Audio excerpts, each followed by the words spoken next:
และเพื่อที่จะให้ติดตามสถานการณ์ที่เกิดขึ้นในเมียนมานะคะโดยเฉพาะอนาคตจากนี้ไปหลังจากเหตุรัฐประหาร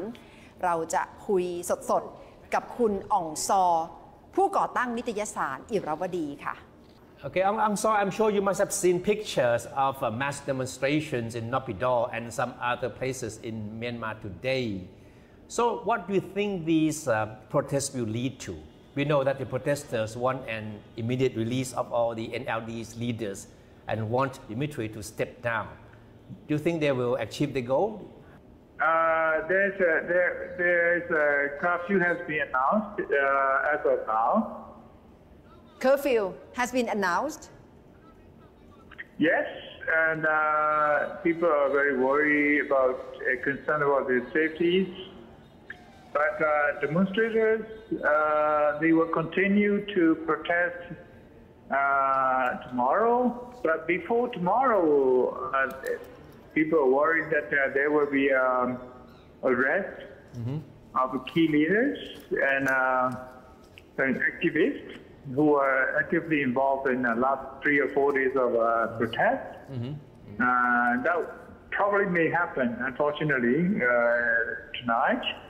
But also, I think that I heard the information that the authenticity and former President William, they've been taken, including some chief ministers, to different locations. Okay. Also, what's the time of the curfew? Do you know? Today is the largest gathering in the country, and over millions of people across the country have participated in the protest against the military coup, and it will continue. But because of the imposition of the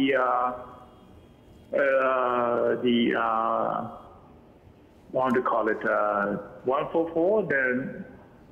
military imposing the laws. So I think it will be very difficult. But I'm afraid that there will be a lot of arrests coming starting from now to a lot of places in the country, in Myanmar. Also, you were student activist in 1988 or 88 generation. What's the difference between then and now? And I don't know what the position is planning to do at the moment. They are very young, and a lot of young students or youth who feel that they lost their future, but also they lost the votes, which they voted in November last year. So they're very determined to protest, and they're much more sophisticated compared to generation in 1988, and much more dynamic, much more well-equipped to go against this military coup, I think. Ong Saw, are you still on? Can you repeat that question? Yes, judging from what you just said, it appears that you are afraid that there will be violence. Is that correct? Oh, yeah, that's that kind of violence. A lot of people in the country, almost everyone would like to avoid the violence in the country because of we already are back into the square one because of the military coup. And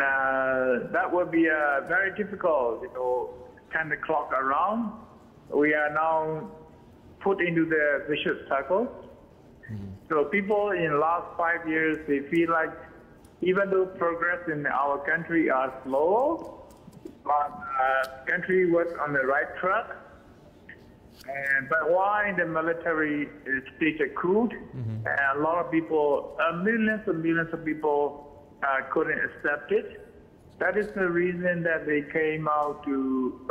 stage a very peaceful, very calm, very sophisticated,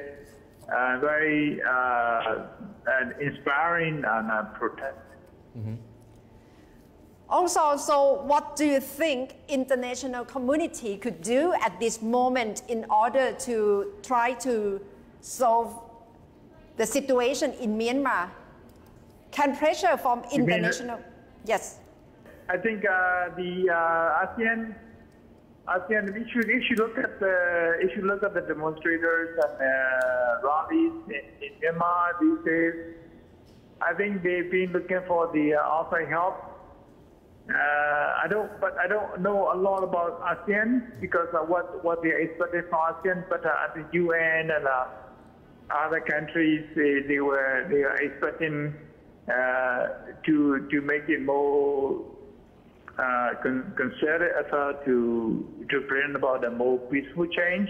It's the same as before, it's the same old story like 20 years ago, 30 years ago. But what is interesting is Myanmar people are looking at China. They're looking at Russia because they have so much power and investment and they have a geopolitical interest in our country. So I think that's the reason that Myanmar people 3 or 4 days ago started campaigning also against Chinese companies and Chinese, I want to call it BRI projects inside Myanmar. So because they think the Chinese are backing up, or Russia are backing up the regime, a new regime peak in the country. Aung San, have you heard anything about Aung San Suu Kyi? As far as I understand, tonight she's been moved to different location, and she and former President Win Myint they've been to a different location in Naypyidaw, and they've been detained. They've been at the house arrest in their own residence. But after the military announced the curfew, they've been moved to different locations. So I think security has been very tight in that area in Naypyidaw. Your own sentiment, your own reaction toward the coup? Well, I think it's very sad to see that what is happening in Burma. I think a lot of people inside the country they enjoy the freedom and progress in the country for the last 5 years, the last 10 years. But now it's going back to the old times, back to the old vicious cycle. So that's a problem because whatever the people criticize, political elite criticize Aung San Suu Kyi,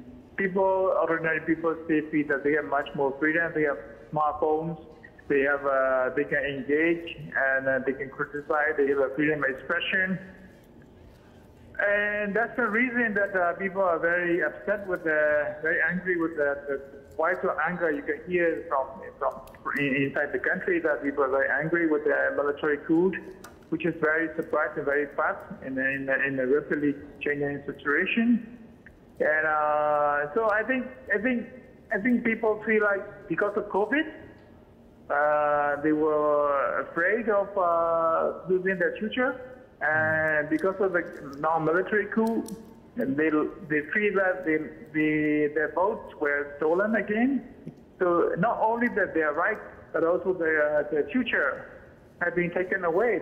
That's why I think within a very short period of time, people came out to the streets and protest against the military coup. โอเคคนที่เราคุยด้วยนะครับอองซอนะครับเป็นผู้ก่อตั้งสำนักข่าวออนไลน์อิรวดีนะครับซึ่งมีบทบาทอย่างสูงมากในการรายงานข่าวที่ตั้งคำถามแล้วก็ตรวจสอบบทบาทของทหารมาตลอดนะครับเพราะฉะนั้นอองซอในฐานะที่เป็นทั้งอดีตนักเคลื่อนไหวทางด้านการเมืองแล้วก็เป็นปัจจุบันก็เป็นสื่อมวลชนอยู่เนี่ยถึงได้เห็นภาพแล้วก็มีความเป็นห่วงมากว่าสถานการณ์ตอนนี้มันไม่ดีเลยนะครับโอกาสที่จะนำไปสู่ความรุนแรงนี้ก็มีสูงมากค่ะโดยเฉพาะการออกมาประท้วงนะคะคือคุณอองซอนี่ก็เป็นนักเคลื่อนไหวในยุคปี 1988 ซึ่งเป็นยุคที่นักศึกษาลุกฮือขึ้นมาประท้วงต่อต้านรัฐบาลทหารแล้วก็ผ่าน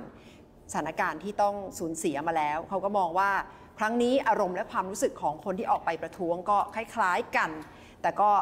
การรวมตัวการนัดชุมนุมกันก็อาจจะมีกลยุทธ์ที่แตกต่างจากเมื่อ 20 ปีที่แล้วรวมตัวกันง่ายขึ้นแล้วก็เคลื่อนไปเคลื่อนมาได้ง่ายขึ้นเช่นเดียวกันนะคะแต่ก็ไม่ได้หมายความว่าจะมีพลังของคนที่จะต่อสู้กับรัฐบาลทหารได้มากขนาดนั้นซึ่งที่เป็นห่วงอย่างมากก็คือกังวลว่าความรุนแรงจะเกิดขึ้น แล้วจะเกิดความสูญเสียขึ้นค่ะแต่องซอก็มีความเชื่อมั่นนะครับว่าคนที่ออกมาชุมนุมประท้วงเนี่ยไม่น้อยเป็นคนรุ่นใหม่ที่มีไฟมีความคิดที่มีความมุ่งมั่นอย่างมากในการที่จะปกป้องประชาธิปไตยเพราะก็คนเหล่านี้ก็มีความรู้สึกว่าประชาธิปไตยอยู่ในมือเขาแล้วนะครับมีการเลือกตั้งที่เป็นประชาธิปไตยนะครับพรรค NLD ขององซานซูจีที่พวกเขาเลือกมาก็อยู่ในอำนาจแล้วก็พร้อมจะพาประเทศไปข้างหน้าแต่ว่าอยู่ดีๆทหารก็มายึดอำนาจเขาก็เปรียบเสมือนถึงว่าตอนนี้ประเทศเมียนมาก็กลับไปอยู่ในวัฏจักรที่ชั่วร้ายอีกก็คือทหารเข้ามามีอำนาจซึ่งมันทำให้ตัวเขาเองนะครับในฐานะที่เป็นนักสู้เพื่อประชาธิปไตยมาก่อนหน้านี้ก็มีความรู้สึกเศร้าใจเป็นอย่างยิ่งที่เห็นประเทศของตัวเองเนี่ยต้องกลับไปสู่ในวังวนแบบนี้อีกค่ะและทางคุณอองซอก็ระบุว่าท่าทีของนานาชาติก็อาจจะไม่ได้มีผลเท่าไหร่มากนักต่อการเดินหน้าของรัฐบาลทหารเมียนมานะคะอย่างอาเซียนเองก็อาจจะต้องแสดงจุดยืนแต่ทางคุณอองซอก็ไม่แน่ใจว่าจะสามารถกดดันรัฐบาลทหารพม่าได้สำเร็จสำหรับตัวเขาเองก็รู้สึกเสียดายโอกาสที่เกิดขึ้นตลอด5ปีที่ผ่านมาที่เมียนมาได้เข้าสู่ประชาธิปไตยผู้คนได้มีสิทธิเสรีภาพในการแสดงออกมากขึ้นแต่วันนี้ก็เหมือนกับจะต้องย้อนกลับไปจุดเดิมของการต่อสู้อีกครั้งหนึ่งค่ะและข้อมูลล่าสุดขององซอก็ระบุว่ามีการประกาศเคอร์ฟิวแล้วนะครับในเมียนมาตรงนี้องซอก็มองว่าเป็นสัญญาณให้เห็นชัดเจนว่าทางการพม่าโดยเฉพาะทหารเนี่ยก็คงที่จะใช้มาตรการที่เข้มงวดมากขึ้นในการจัดการกับผู้ที่ออกมาชุมนุมเรียกร้องประชาธิปไตยหรือว่าออกมาต่อต้านการยึดอำนาจ